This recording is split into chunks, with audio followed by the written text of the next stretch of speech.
Bismillahirrahmanirrahim. Assalamualaikum warahmatullahi wabarakatuh. Kembali bersama saya Dr. Rado Yendra, tentunya bersama Rado Institute. Kita tidak henti-hentinya untuk mengisi dunia maya Indonesia dengan berbagai kegiatan tridharma perguruan tinggi. Satu riset dari para statistisian di negeri Irak, kita sampai ke negeri Irak, yang melaksanakan riset-riset masih tentang model-model peluang, itu kita jumpai dalam suatu riset artikel yang terbit di Iraqi Statisticians Journal. Nah, ini orang Irak nih. Itu terbit juga pada tahun 2025, baru sekali, terutama di online-nya 6 Juni. Wah, baru ini bulan ini juga. Dengan judul Modified Weibull Preset Distribution Properties with Application. Nah, sekali lagi ini membuktikan bahwa model-model peluang itu selalu mendapatkan tempat yang sangat baik di hati para peneliti, terutama para statistikawan. Kita telah lihat dari berbagai negara, berbagai jurnal ini melakukan model-model peluang ini, menunjukkan bahwa kajian ini sangat penting. Nah, kita lihat kali ini suatu riset artikel tentang Modified Weibull Preset Distribution Properties with Application. Dalam riset artikel ini ada satu teknik kembali yang menghasilkan fungsi densitas peluang yang baru yang kita sebut dengan Hybrid Weibull G Family. Ada suatu teori Hybrid Weibull G Family, di mana teori hybrid Weibull G Family ini itu fungsi densitas peluangnya itu dihasilkan melalui persamaan 3. Ini persamaan 3, ini fungsi densitas menggunakan hybrid Weibull G Family. Ada GX kecil, nah di GX kecil ini nanti disebut dengan baseline distribution, baseline function, atau selama ini kita kenal dengan fungsi densitas lama.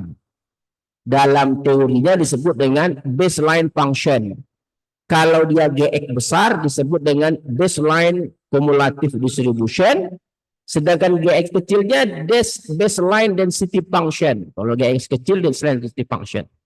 Jadi persamaan 3 ini adalah menghasilkan fungsi densitas baru dengan menggunakan teknik hybrid Weibull G distribution, yaitu KC, K ini parameter, C parameter, GX ini fungsi densitas lama atau baseline density function, GX besar itu baseline cumulative distribution. Oke? Dan rumusnya panjang sekali nih.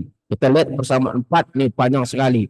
Sampai dengan eksponen, min K, dan bla bla bla bla bla bla bla.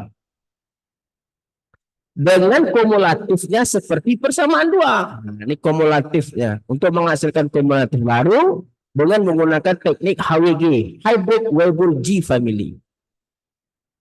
Dalam riset artikel ini, baseline functionnya itu adalah seperti persamaan 4 menggunakan Preset distribution. Nah, GX kecilnya ini persamaan 5 GX kecilnya nanti ditambah dengan persamaan 5 GX kecil, persamaan 4 GX besar.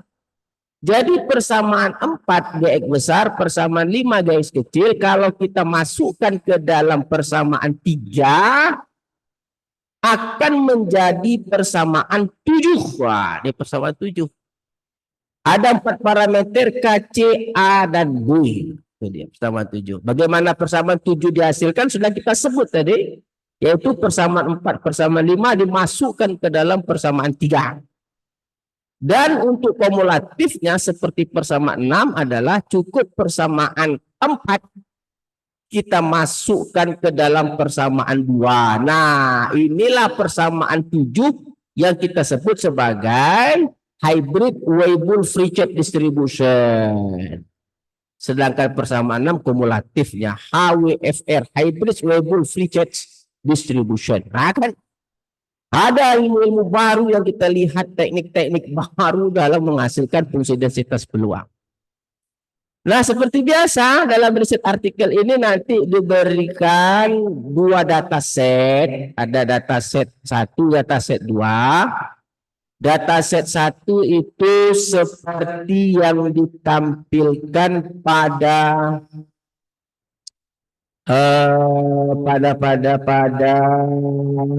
nah nih, first dataset, ini dataset 1. Di mana dataset 1 nanti kalau kita lihat parameter-parameternya ada C, ada K, ada A, ada B. Nah, ini juga ada sedikit kesilapan. Ini bukan minus 2 log likelihood, tapi minus log likelihood. Oke.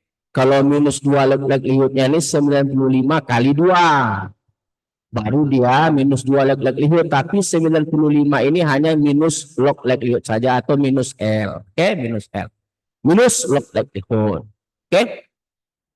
Nah, ini 95 minus log likelihood-nya kalau menggunakan parameter seperti C, 1,4, K, 3,3, A, 0,2, B, 0,5.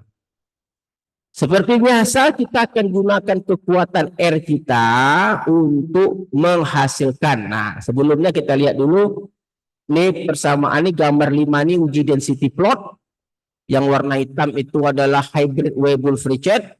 Sedangkan yang gambar ini gambar apa nih? Gambarnya yang gambar 5 Friedrich density yang di bawahnya ini yang hitam ini kumulatif plot. Di sini kumulatif plot. Nah, gambar 6 kumulatif plot, di mana yang paling atas nih yang HWR ini. Hybrid yang warna hitam ini hybrid Weibull-Friedrich. Nah, seperti biasa dengan kekuatan R kita akan mencoba lakukan hal yang sama untuk menghasilkan parameter-parameter dan uji density plot, kumulatif plot. Kita lihat R kita. Ini R kita. Ini adalah set data 1. Set data 1 kita run. Oke, kita run set data 1 X.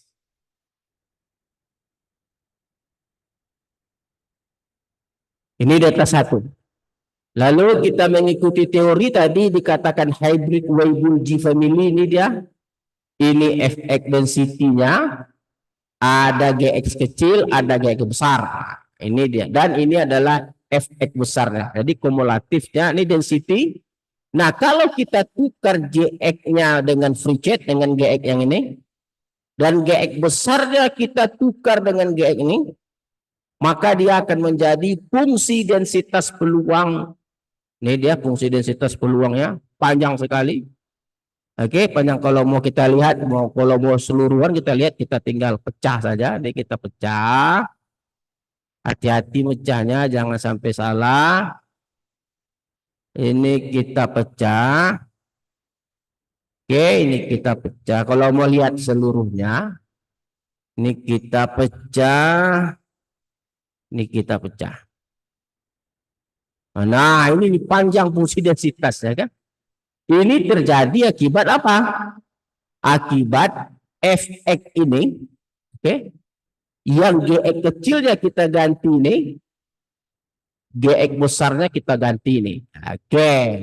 Di mana parameter 1 namanya K, parameter 2 namanya C, parameter 3 namanya A, parameter 4 namanya B. Ini fungsi densitasnya. Oke, ini fungsi densitas. Dan kumulatifnya, nah ini kumulatifnya ini. Ini kumulatif. Oke. Nah, seperti biasa kita akan hasilkan coding untuk fungsi log likelihood dari hybrid Weibull-Friedrich. Kita run. Ini codingnya nih. Ya, lalu kita gunakan Optim untuk mendapatkan parameter. Kita run. Run. Nah, kita coba lihat hasil parameternya. Nah, ini dia. Ini parameter 1 atau K, ini C, ini A, ini B. Berbeda dengan riset artikel, tetapi nilai minus log likelihood-nya kita lebih kecil. Kalau di riset artikel tadi 95, kita 94. Artinya parameter yang kita dapatkan lebih baik daripada riset artikel. Jadi tidak perlu ragu. Kalau berbeda, tidak perlu ragu. Oke. Nah, setelah parameter dapat, kita lakukan uji density plot dan kumulatif plot. Dengan pertama sekali kita sebut parameter 1K, parameter 2C, parameter 3A, dan parameter 4B. Kita berikan komponen-komponen untuk uji density plot dan kumulatif plot. Lalu kita susun parameternya dengan meletakkan posisi parameter 1K, parameter 2C, parameter 3A, parameter 4B, sehingga pada fungsi densitas kalau disebut parameter 1 dia otomatis mengatakan K. Kalau parameter 2 dia akan menyebut C. Kalau parameter 3 dia akan menyebut A, dan parameter 4 dia akan menyebut B. Oke? Lalu kita lakukan uji density plot, kita buat dulu kumulatif dan density-nya. Nah, ini uji density plot memasangkan histogram dengan fungsi densitas. Lalu kumulatif plot memasangkan kumulatif hampiran dengan kumulatif model. Coba kita rankan saja. Tarankan. Oke, kita run. Nah, ini dia yang warna hitam. Wah, tuh.